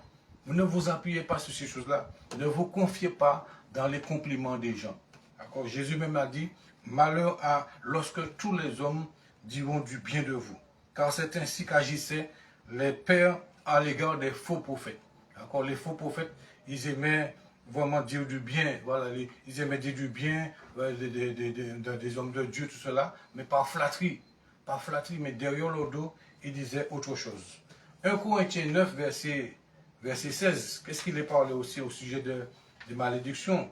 1 Corinthiens 9, verset 16, tout cela c'est pour vous démontrer qu'il n'y a pas que la bénédiction, d'accord? Il y a la bénédiction quand vous faites ce qui est bien, quand vous êtes agréable à Dieu, Dieu vous bénit. D'accord, quand vous êtes dans l'obéissance, dans la foi. Mais Dieu aussi parle aussi à ceux qui agissent mal, à ceux qui parlent mal, à ceux qui font ce qui est mal. Il y a une parole pour eux aussi. D'accord? Donc 1 Corinthiens 9, verset 16, quelqu'un qui fait n'importe quoi, qui dit n'importe quoi, ne peut pas dire qu'elle est bénie. D'accord? 1 Corinthiens 9, verset 16, il est dit que si j'annonce, c'est l'apôtre Paul qui parle, si j'annonce l'évangile, ce n'est pas pour moi un sujet de gloire, car la nécessité m'en est imposée. Et malheur à moi si j'annonce pas l'évangile. Donc l'apôtre Paul dit, malheur à moi si j'annonce pas l'évangile. Donc ça veut dire que nous-mêmes, nous devons annoncer l'évangile. L'évangile, c'est quoi? C'est la bonne nouvelle. C'est dire à celui qui est malade que Jésus guérit. Ça, c'est une bonne nouvelle. Vous croyez que le plus souvent c'est quelque chose d'extraordinaire, c'est les pasteurs qui doivent prêcher cela? Non. Quand quelqu'un est malade et vous lui dites que Jésus guérit, c'est une bonne nouvelle. Eh oui. Que quelqu'un est esclave d'une addiction et vous lui dites que Jésus délivre de cette addiction-là, c'est une bonne nouvelle. Quand quelqu'un est désespéré, vous lui dites qu'il y a une solution pour toi en Jésus, c'est une bonne nouvelle. Donc la bonne nouvelle, c'est ça, c'est l'évangile, c'est enseigner, dire ce que Jésus-Christ a dit aussi aux âmes. Donc vous n'avez pas besoin d'être pasteur pour annoncer la bonne nouvelle à quelqu'un.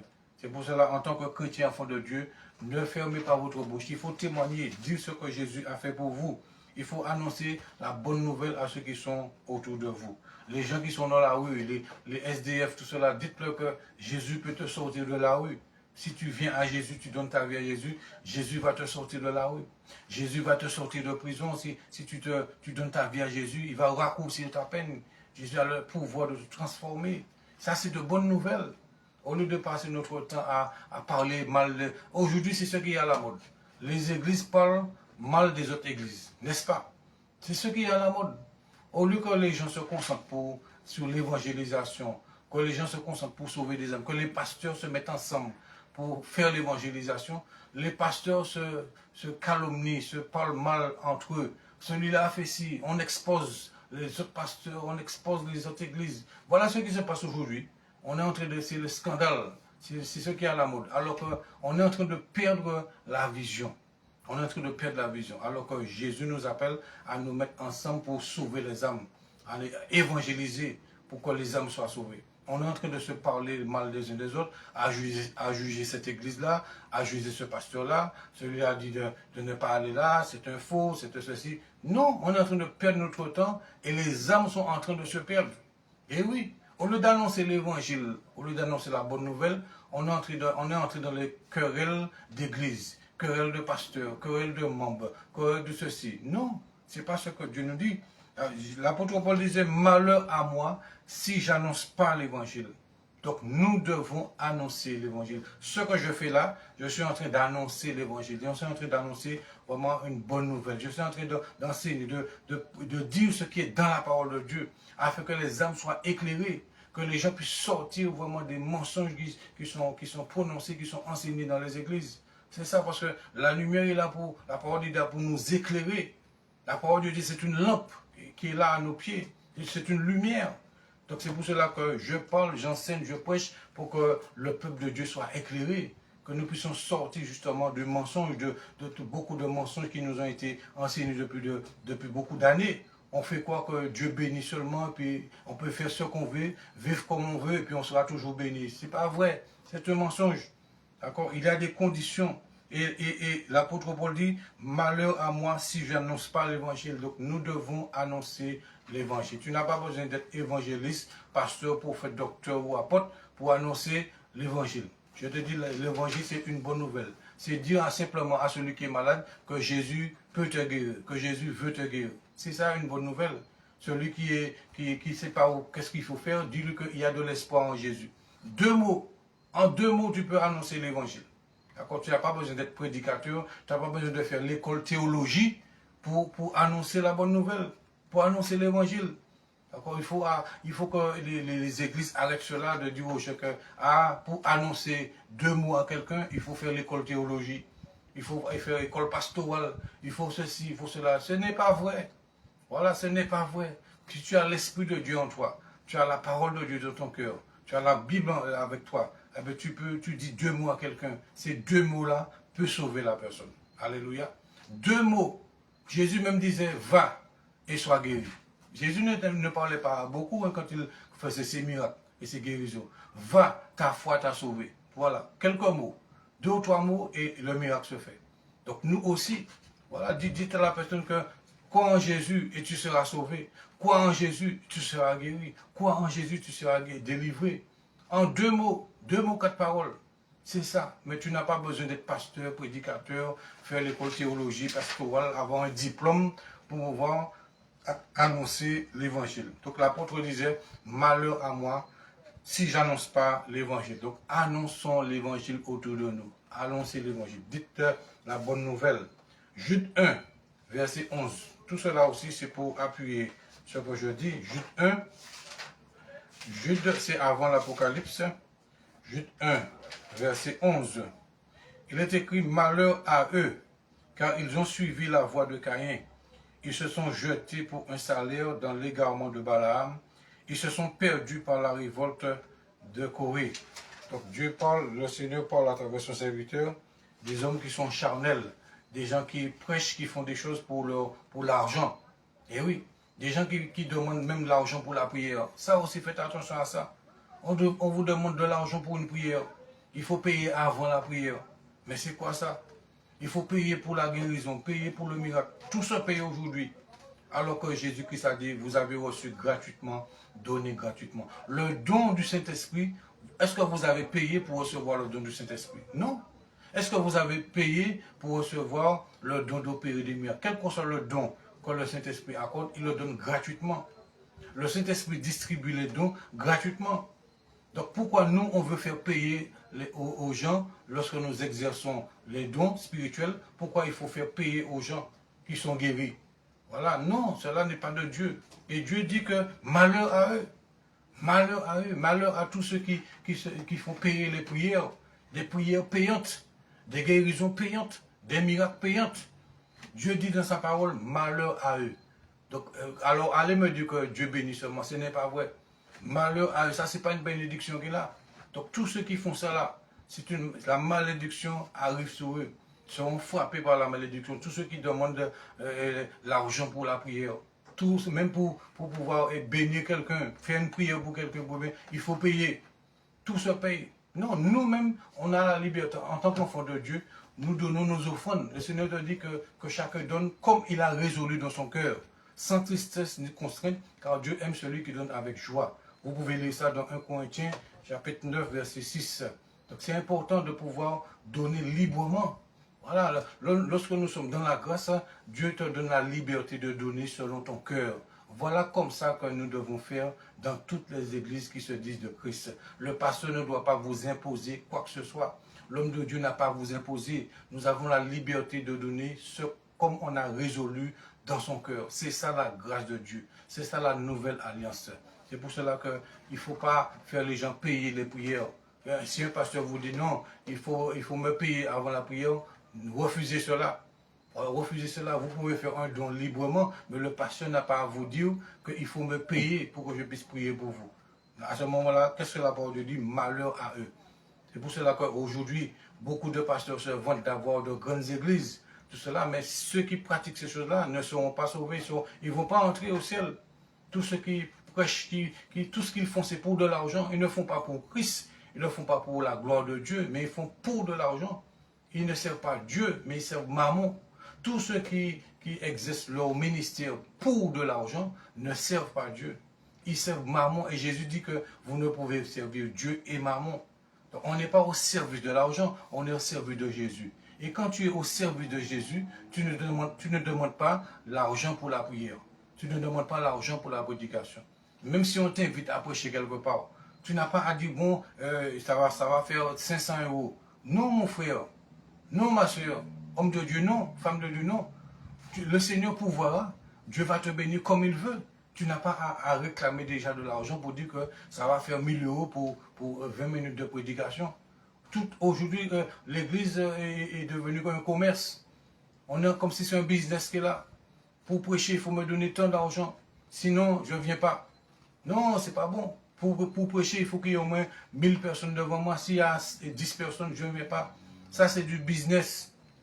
Et Dieu, vraiment, je vous dis que si Jésus, je le dis souvent, ça fait rigoler, mais je dis, mais si Jésus était là physiquement avec son frère, il allait fouetter beaucoup de pasteurs. Hein.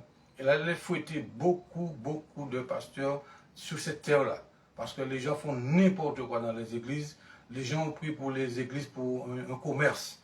Jésus l'a dit, vous faites de la maison de mon père une maison de trafic. Ça n'a pas changé. Peut-être que nous n'allons pas voir des cabris, des moutons, des pigeons dans les églises, mais cela a été remplacé par le commerce d'argent. Voilà. Cela est remplacé par le commerce d'argent. Et Dieu dit malheur à tous ceux qui font ces choses-là, qui prennent l'église pour un commerce, qui prennent l'église pour une entreprise, qui prennent l'église pour un business, qui font de l'évangile un business pour s'enrichir et qui méprisent les pauvres. Il y a même de ceux qui prêchent, qui disent qu'ils ne veulent pas des pauvres dans leur église. Qu'est-ce que ça veut dire ça? Jésus reçoit tout le monde. Jésus reçoit les riches comme les pauvres. On est qui pour dire qu'on refuse les pauvres dans l'église? Vous empêchez à un pauvre d'entrer dans votre église? Non. C'est quoi ça, cet évangile-là? Comment un pasteur refuse l'accès dans une église à un pauvre? Non, il ne faut pas faire ces choses-là.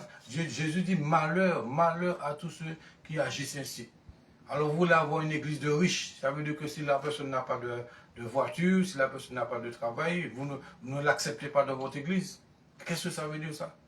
Donc ça veut dire que je vous dis vraiment, si Jésus avait un fouet, voilà, et puis il était là sur la terre, il allait passer dans beaucoup d'églises, et puis il allait fouetter beaucoup de gens. Voilà, et puis renverser pas mal de choses aussi dans les églises. Renverser pas mal, parce qu'aujourd'hui, il y a beaucoup de déviations dans beaucoup d'églises. Les gens font de l'église un business pour pouvoir chercher une popularité. Voilà, on veut ressembler à tel pasteur. On a vu à la télé que ce pasteur-là, il a son avion. Eh bien, maintenant, je vais toucher à la sorcellerie. Les gens disent qu'ils vont toucher à la sorcellerie pour pouvoir avoir aussi leur avion. Ils vont envoûter les gens pour avoir leur avion aussi. Ils vont envoûter les gens pour que les gens donnent beaucoup d'argent pour qu'ils puissent ressembler à tel pasteur. Voilà ce qui se passe aujourd'hui dans les églises. On veut ressembler à tel pasteur. On veut avoir la même église que tout pasteur. Une compétition d'église, une compétition de popularité. On veut être le plus populaire, le plus vu, on veut avoir le plus de vues, on veut avoir le plus de popularité, on veut avoir la plus grande église, l'église la plus confortable, la plus grande église. Et puis, non, non, c'est pas ça, c'est pas ça. Malheur, malheur à eux, malheur à tous ceux qui font ces choses-là, qui recherchent ces choses-là, qui recherchent le confort, le luxe et qui méprisent les pauvres. J'ai déjà entendu, certainement vous l'avez entendu aussi, des pasteurs populaires qui disent qu'ils méprisent les pauvres. Comment un pasteur puisse ouvrir sa bouche pour dire que je méprise les pauvres? C'est terrible. Comment ce pasteur-là sera sauvé? Si ces pasteurs-là ne se reportent pas, ils ne seront pas sauvés. Est-ce que Jésus a méprisé les pauvres? Jésus n'a pas méprisé les pauvres. Voilà, Jésus n'a pas méprisé les pauvres. Jésus s'occupait des pauvres. Au contraire, Jésus dit, occupez-vous des pauvres. Donnez-leur à manger, donnez-leur ce qui leur manque. C'est ça le travail de l'Église. Mais on ne peut pas dire qu'on est pasteur dans une église et puis on dit qu'on méprise les pauvres. On ne veut pas de pauvres dans notre église. Notre église, ce n'est pas une église de pauvres. Mais c'est quoi ça? Voilà. Alors que le plus souvent, c'est les pauvres que Dieu utilise pour manifester sa gloire. Et oui, Dieu choisit les choses faibles du monde pour confondre les sages. Dieu choisit les choses viles, les choses qu'on méprise, les personnes qu'on méprise, pour les élever. Voilà, il dit que du fumier, il relève l'indigent pour le faire asseoir parmi les grands. Donc on est qui pour mépriser les pauvres? Donc celui qui fait cela, eh bien, il faut savoir que le malheur s'abattra sur ces personnes-là. La malédiction de l'Éternel touchera, interviendra sur cet homme-là ou sur cette femme-là qui parle comme ça. On n'a pas à mépriser les pauvres. Donc la parole de Dieu dit, malheur à eux, car ils ont suivi la voie de Caïn. Ils se sont jetés pour un salaire dans l'égarement de Balaam. Donc beaucoup de gens se perdent aujourd'hui pour de l'argent. Des pasteurs se livrent à Satan pour de l'argent.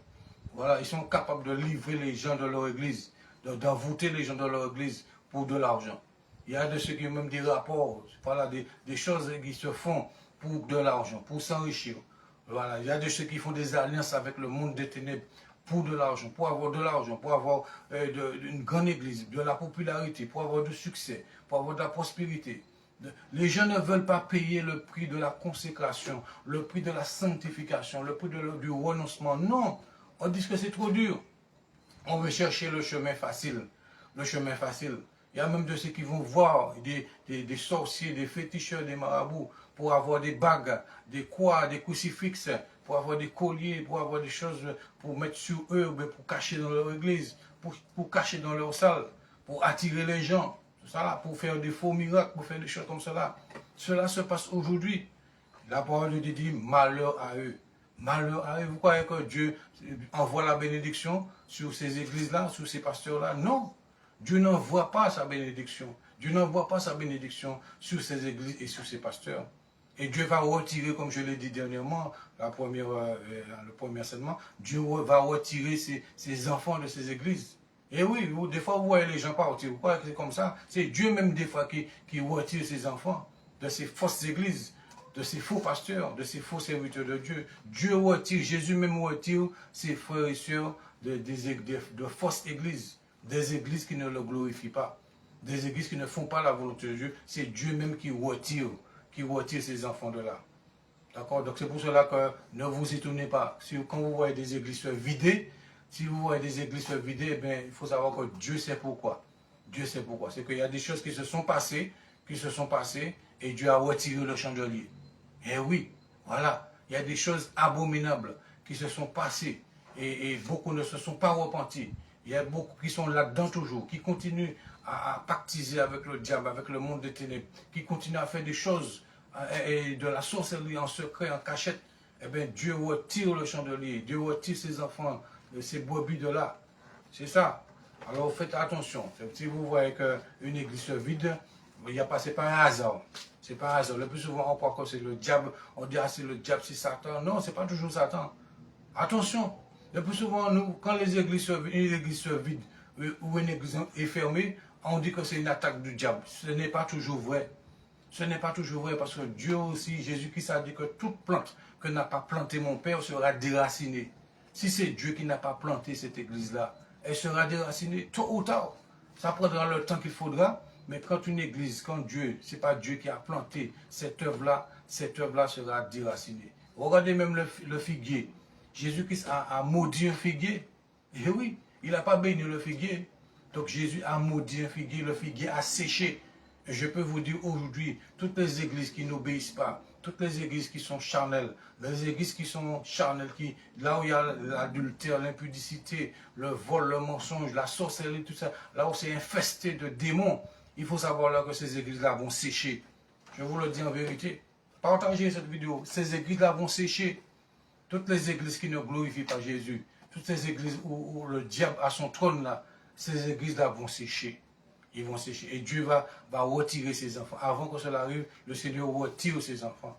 Et vous allez voir que tous ceux qui vont rester là, c'est des gens charnels. Vous allez voir que même si l'église est... Vous allez voir que la plupart des gens qui restent de ces églises-là, qui sèchent, c'est des gens charnels. Des gens qui sont toujours en train de se chamailler, se quereller, se disputer. C'est toujours des gens qui sont dans le péché, qui pratiquent, qui demeurent dans le péché. Mais les vraies personnes spirituelles, les vrais enfants de Dieu, le Seigneur les retire. Voilà, les vrais serviteurs de Dieu aussi, le Seigneur les retire de ces églises-là. Donc ne vous étonnez pas, quand une église se vide, il y a une raison. Ce n'est pas par hasard. C'est pas par hasard. C'est qu'il y a des choses qui se sont passées, des choses qui se passent toujours, et Dieu vraiment retire ses enfants de là. Et puis la malédiction de Dieu agit. Et ces églises-là sèchent. Ces églises-là sèchent. Alors c'est pour cela, si vous êtes enfant de Dieu, laissez-vous diriger par le Saint-Esprit. Ne faites pas de sentiments. Il n'y a pas question de sentiment là, oui, mais c'est mon pasteur préféré, c'est mon église. Non. Si Dieu vous met à cœur de sortir de là, il faut sortir. Je vous le dis en vérité. Si Dieu vous a déjà donné des signes, vous êtes convaincu que vous n'avez plus à rester là, il faut obéir. Parce que sinon, vous allez sécher aussi. Vous allez subir le châtiment de cette église. Voilà, vous allez subir aussi le jugement. Si vous imaginez, regardez Sodome et Gomorrhe, il fallait que l'autre puisse partir pour que le jugement de Dieu s'abatte sur Sodome et Gomorre. Donc avant que Dieu juge une église, avant que Dieu châtie une église, il enlève déjà ses enfants, il enlève ses serviteurs. Et quand il a enlevé ses enfants, il a enlevé ses serviteurs, le jugement, voilà, agit. Le châtiment commence. L'église sèche. Voilà, c'est ça. Et puis jusqu'à ce que, après, c'est la fermeture. C'est la fermeture. On se dit, mais pourquoi une église qui était si vivante, si ceci, mais qu'est-ce qui se passait dans le secret? Donc Dieu connaît toutes choses. Alors souvenez-vous de Sodome et Gomorre. Et cette image-là, à partir du moment qu'il y a des choses abominables qui se font, qui se pratiquent dans le secret, dans une église, il faut savoir que le jugement de Dieu n'est pas loin. Dieu va juger, il va châtier. Voilà, et cette église-là va sécher.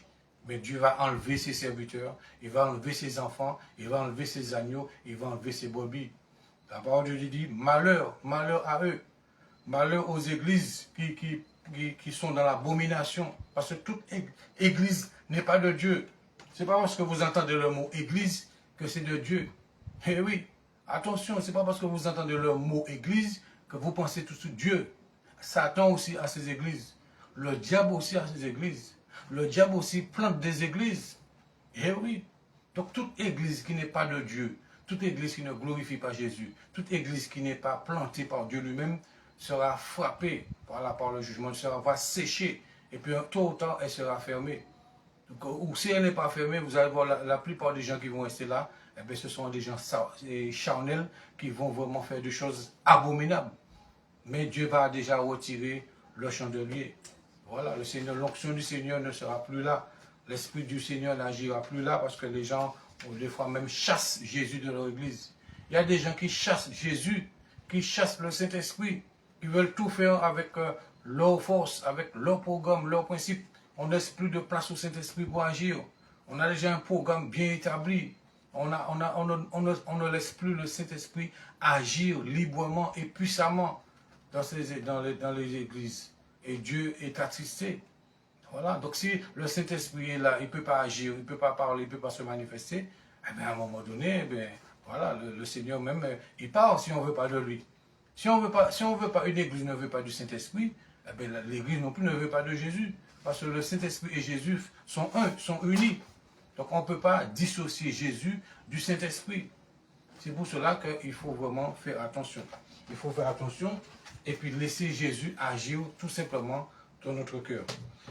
Apocalypse 8, verset 13. Apocalypse 8, verset 13, toujours pour vous montrer comment Jésus agit. Voilà, comment Jésus agit. Quelle parole qu'il prononce. Apocalypse 8, verset 13. Les gens qui disent que Dieu ne maudit pas, que Dieu bénit seulement. Voilà, je vous ai dit des versets. Apocalypse 8, verset 13. Qu'est-ce qu'il est écrit? Je regardais et j'entendis un aigle qui volait par le milieu du ciel, disant d'une voix forte, malheur, malheur, malheur aux habitants de la terre, à cause des autres sons de la trompette des 3 anges qui vont sonner. Vous voyez, il y a des choses terribles qui doivent arriver sur cette terre-là. Et oui, il y a des choses, tout ce qu'on a déjà vu là, tout ce qu'on sait déjà, ça n'a rien à voir avec les choses à venir. Il y a des choses terribles qui doivent s'abattre sur cette terre-là, cette planète Terre-là dont nous sommes. D'accord? Il y a un temps qui vient là où vraiment des choses terribles vont arriver.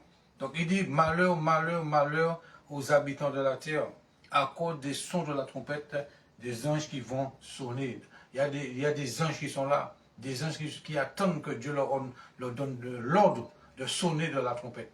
Et chaque fois que ces anges-là vont sonner de la trompette, il y a des choses, des fléaux, des châtiments qui vont s'abattre sur la terre. Et par contre, il y a un son qui viendra. Avant cela, le son de la trompette pour l'enlèvement. Ça, c'est pas pareil. Donc, tous les sons de trompette, c'est pas pour le même but. Donc, il y a le son de la trompette pour l'enlèvement. Parce qu'elle a dit qu'au son de la trompette, les morts en Christ ressusciteront. Ça, c'est pas la trompette de jugement. Donc, il y a la trompette de l'enlèvement. Peut-être que vous n'entendez pas ces gens d'enseignement-là. Peut-être que les gens parlent, mais il y a la trompette de l'enlèvement. Au son de la trompette, les morts en Christ vont ressusciter premièrement et les vivants en Christ seront transformés, seront changés en un clin d'œil. Et tous ensemble, nous irons à la rencontre du Seigneur dans les airs. Ça, c'est la trompette de l'enlèvement. Mais après, il y aura les trompettes. Il y aura des trompettes, des sons de trompette du jugement. Donc, il y a la trompette de l'enlèvement et les trompettes du jugement et des fléaux qui vont s'abattre sur la terre. Donc peut-être vous n'avez pas encore entendu cet enseignement-là. Eh bien voilà, le Seigneur vous révèle cela. La trompette de l'enlèvement. Et il y a aussi les trompettes, les sons des trompettes qui vont sonner pour que le jugement de Dieu puisse s'abattre sur cette terre-là.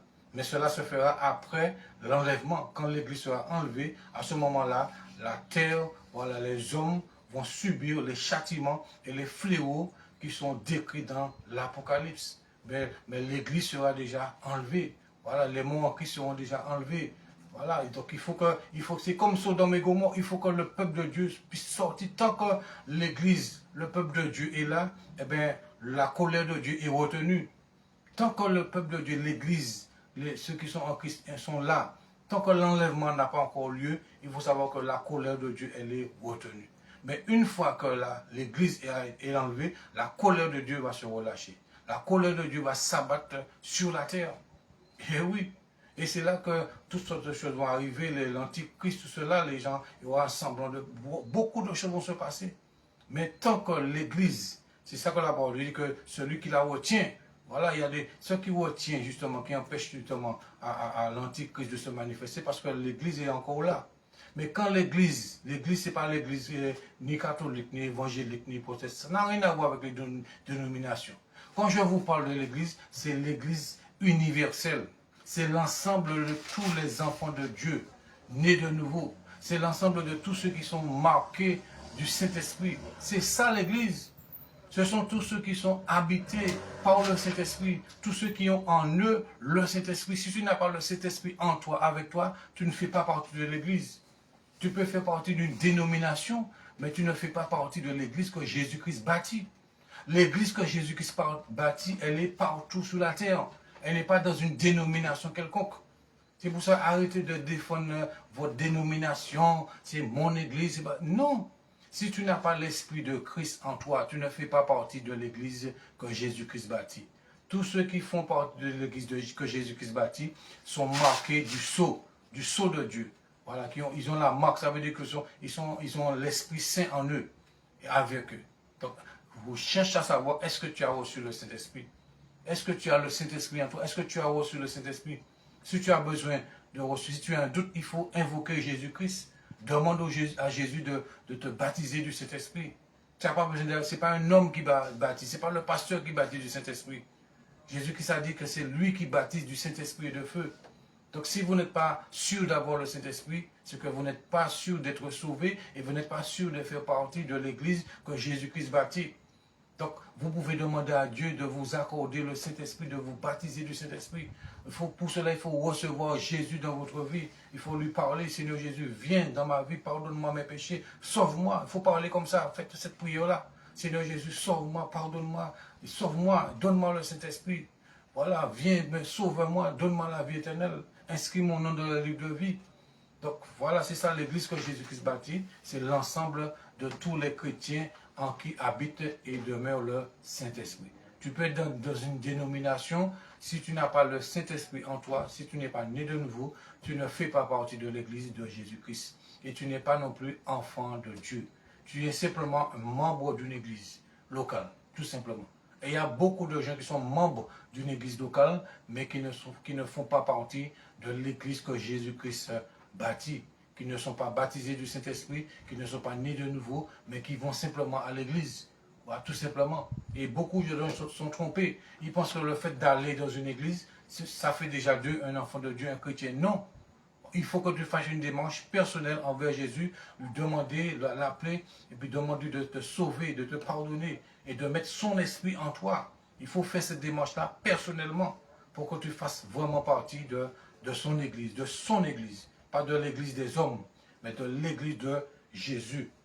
D'accord? Donc voilà, la Bible dit malheur, malheur aux habitants de la terre, à cause des autres sons de la trompette et des trois anges qui vont sonner. Donc je vous redis, il y a un premier son, le son de la trompette de l'enlèvement, et il y a aussi d'autres sons de trompette, mais c'est des trompettes de jugement, Mais tant que l'église est sur la terre, tant que les chrétiens, les enfants de Dieu, en qui le Saint-Esprit habite, sont encore sur la terre, eh bien, la colère de Dieu, elle est retenue.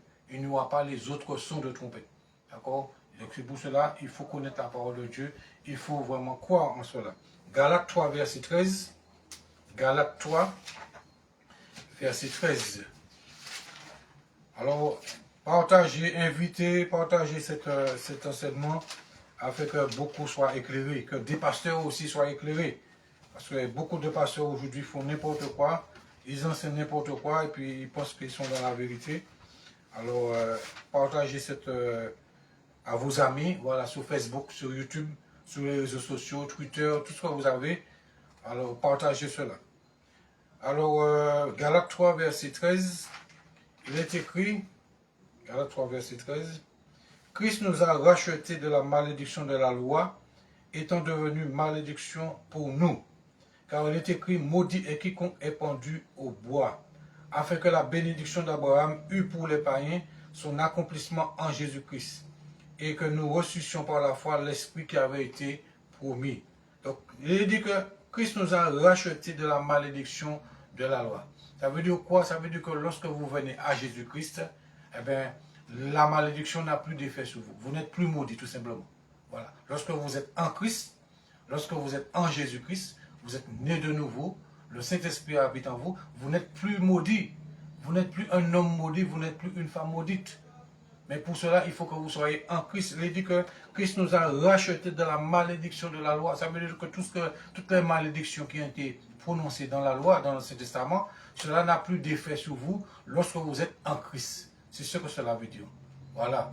Donc ça veut dire que pour que les malédictions qui sont écrites dans la loi, dans l'Ancien Testament, ne puissent plus avoir d'effet sur vous, il faut que vous soyez en Christ. Il faut donner votre vie à Jésus. Il faut appartenir à Jésus. Et quand vous appartenez à Jésus, eh bien, vous n'êtes plus un homme maudit, vous n'êtes plus une femme maudite. Et même si quelqu'un vient vous maudire en face, cela n'aura aucun effet. Parce que personne ne peut maudire ce que Dieu a béni. Quand Dieu vous a béni, vous êtes béni. Et oui, quand Dieu vous a béni, personne ne peut vous maudire. Même si quelqu'un essaie de vous maudire, ça ne marche pas parce que vous êtes déjà béni. La parole de Dieu nous dit que nous sommes bénis de toutes sortes de bénédictions spirituelles dans le ciel. Nous sommes déjà bénis. Ce n'est pas l'argent qui vous bénit. Ce n'est pas la maison, la voiture. C'est pas ça mais c'est en Jésus que vous êtes bénis. En Jésus-Christ, vous êtes déjà, nous sommes bénis. Et cela ne dépend pas de votre argent, de votre travail, de votre maison, de votre voiture, de votre position sociale. Non. En Jésus-Christ, nous sommes bénis. Nous sommes déjà bénis. Pourquoi? Parce que Christ nous a rachetés. Jésus nous a rachetés. Il nous a retiré des malédictions qui étaient vraiment prononcées par la loi dans l'Ancien Testament. Donc on n'est plus soumis à ces malédictions-là. Mais celui qui n'est pas en Jésus, celui qui n'est pas sauvé, il est toujours soumis à ces malédictions. Eh oui, celui qui n'est pas en Christ, il est soumis à ces malédictions-là. Ces malédictions peuvent avoir un effet, peuvent avoir raison de cet homme-là, de cette femme-là. C'est pour cela qu'il faut que vous puissiez être en Jésus pour que vous soyez délivrés de toutes ces malédictions qui ont été prononcées dans l'Ancien Testament. On lit aussi dans Romains 12, avant-dernier verset, Romains 12, verset 14. Romains 12, verset 14. Romains chapitre 12, verset 14. La parole de Dieu nous dit, Romains 12, verset 14, bénissez ceux qui vous persécutent, bénissez et ne maudissez pas. Dieu, il a le droit de bénir, il a le droit de maudire. Mais nous-mêmes, on n'a pas le droit de maudire qui que ce soit. Je vous le dis, ne maudissez personne. Cela ne vous appartient pas. Vous n'avez pas le droit de maudire les gens. Notre devoir, c'est de bénir. Même ceux qui nous persécutent et ceux qui nous maudissent. Même ceux qui nous maudissent, on doit les bénir aussi. Donc, nous n'avons pas ce droit. Dieu ne nous a pas donné le droit de maudire qui que ce soit. Toi, tu es appelé à bénir. Bénis ceux qui te maltraitent. Bénis tous ceux qui te font du mal. Ne maudis personne. C'est ce qui est écrit dans Romains 12, verset 14. Bénissez ceux qui vous persécutent. Bénissez et ne maudissez pas. Ne maudissez pas. D'accord? C'est écrit clair et net. Ne maudissez personne. Même si 10 000 personnes vous maudissent, eh bien, bénissez ces 10 000 personnes. Voilà. Même si le monde entier vous maudit, eh bien, bénissez le monde entier. Même s'il y a 8 milliards de personnes qui vous maudissent, bénissez les 8 milliards de personnes qui vous maudissent. Parce que la bénédiction est beaucoup plus grande et plus puissante que la malédiction. Voilà, c'est la bénédiction qui va triompher. C'est pour cela que Dieu vous dit de ne pas maudire. Donc, bénissez au contraire. Même les gens qui vous maudissent, bénissez-les. Si quelqu'un vient vous maudire en face, eh bien, bénissez cette personne. Et c'est la bénédiction qui va triompher. Vous allez hériter de la bénédiction. Mais si vous maudissez, eh bien, vous allez hériter de la malédiction. Vous allez récolter ce que vous semez. Donc, bénissez afin de récolter la bénédiction. Peu importe le mal qu'on vous dit, peu importe le mal qu'on vous fait, bénissez, ne maudissez personne. Et si vous avez maudit quelqu'un, renoncez à cette malédiction. Voilà, dites à la personne, je t'avais maudit, mais aujourd'hui je te bénis au nom de Jésus. Si vous avez dit ça à votre fils, à votre fille, à votre femme, à votre mari, peu importe la personne que vous avez maudit, cette personne est encore vivante. Je ne dis pas, voilà, si la personne est décédée, mais demandez à Dieu, si la personne est décédée, demandez à Dieu pardon d'avoir maudit cette personne. Mais si la personne est vivante, trouvez un moyen pour dire à cette personne-là, je t'avais maudit, mais aujourd'hui, à cause de Jésus, à cause de l'amour de Jésus qui est en moi et du Saint-Esprit, je te bénis au nom de Jésus. Et vous allez voir la vie de cette personne-là transformée. Et oui, parce que les gens que vous avez maudits, s'ils ne sont pas venus à Jésus, la malédiction a un effet sur eux. Et peut-être qu'ils sont en train de subir la malédiction que vous avez prononcée sur leur vie. Donc pour changer cela, pour les sauver de cela, de cette malédiction, eh bien il faut leur dire que je t'avais maudit, mais au nom de Jésus-Christ, à partir d'aujourd'hui, je te bénis au nom de Jésus. Sois béni au nom de Jésus. Donc tous les gens que vous avez maudits, bénissez-les à partir d'aujourd'hui. D'accord? Bénissez-les afin de pouvoir les sauver, que la malédiction s'arrête et que leur vie soit transformée, que eux-mêmes aussi soient sauvés et que vous puissiez hériter de la bénédiction. Donc bénissez ceux qui vous persécutent, bénissez et ne maudissez pas. Maudissez pas. Et pour terminer, 1 Pierre 3, verset 9. 1 Pierre 3, verset 9. 1 Pierre chapitre 3, verset 9. Je peux lire à partir du verset 8. Enfin, soyez tous animés des mêmes pensées et des mêmes sentiments, pleins d'amour fraternel. Plein d'amour fraternel, pas plein de haine, hein, pas plein de colère, pas de méchanceté, plein d'amour fraternel, de compassion, voilà, d'humilité. Il faut que cela soit en nous, que notre cœur soit rempli d'amour pour nos frères et sœurs, soit rempli de compassion pour tout le monde, soit rempli d'humilité. Ne rendez à personne le mal pour le mal, ni injure pour injure. Bénissez au contraire, car c'est à cela que vous avez été appelés, afin d'hériter la bénédiction. Alléluia. Voilà, donc bénissez au contraire, car c'est à cela que vous avez été appelés. Donc, nous sommes appelés à bénir. Je suis appelé à te bénir. Tu es appelé à me bénir. Nous sommes appelés à nous bénir. C'est à cela que nous sommes appelés. Afin quoi? Afin d'hériter la bénédiction.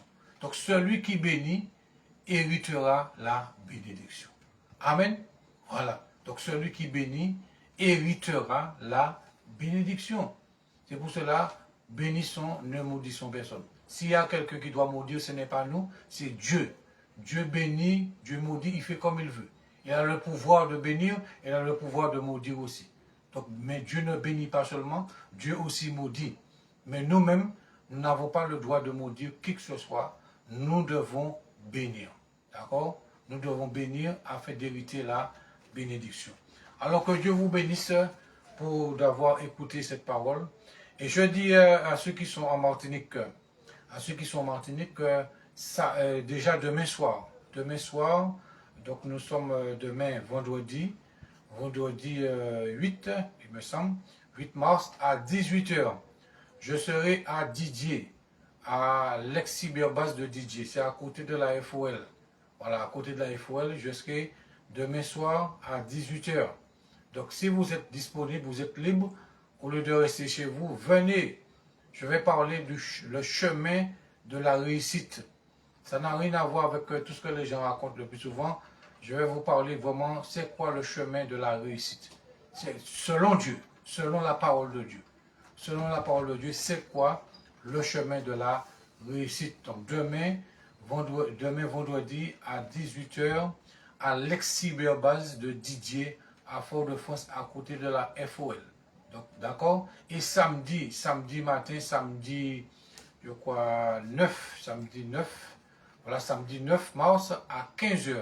À 15h, je serai aussi au même endroit, à la même adresse, à la salle de l'ex-cyberbase, à côté de la FOL à Didier, pour une réunion d'information pour les projets de cette année 2024, les projets du ministère de l'association L'Arche du Salut. Donc je vais présenter les projets, tout ce que nous aurons à faire ensemble, avec la grâce de Dieu, avec l'aide du Saint-Esprit, tout ce que nous aurons à réaliser ensemble par la grâce de Dieu. Donc venez, vous qui êtes à la Martinique, peu importe la commune que vous êtes, donc venez déjà demain soir à 18h à l'ex-cyberbase de Didier à côté de la FOL à 18h et samedi à 15h au même endroit, ex-cyberbase de Didier à côté de la FOL à Fort-de-France en Martinique. Alors sinon, vous tous qui habitez au loin, en France, en Afrique, peu importe là où vous êtes, que Dieu vous bénisse, que Dieu vous garde, en Guadeloupe, en Haïti, voilà, peu importe là où vous êtes, à la Caraïbe, en Guyane, voilà, donc vous pouvez noter là où vous êtes habité, notez votre pays, votre nation. Alors je vous salue au nom de Jésus-Christ de Nazareth. Que Dieu vous bénisse, que Dieu vous garde. Et puis, restons ensemble, restons connectés avec le Saint-Esprit, l'Esprit de Dieu, avec Jésus-Christ, avec le Père. Alléluia. Parce que nous qui avons le Saint-Esprit, la parole de Dieu en nous, nous sommes membres de l'Église que Jésus-Christ bâtit. Voilà, nous faisons partie de l'Église que Jésus-Christ lui-même bâtit. Ça n'a rien à voir avec une dénomination quelconque. Que Dieu vous bénisse, à lui soit la gloire, et je vous dis à très bientôt et partagez cet enseignement avec vos amis, avec vos connaissances sur tous les réseaux sociaux, au nom de Jésus-Christ. Amen. Merci à vous et à bientôt par la grâce de Dieu. Amen.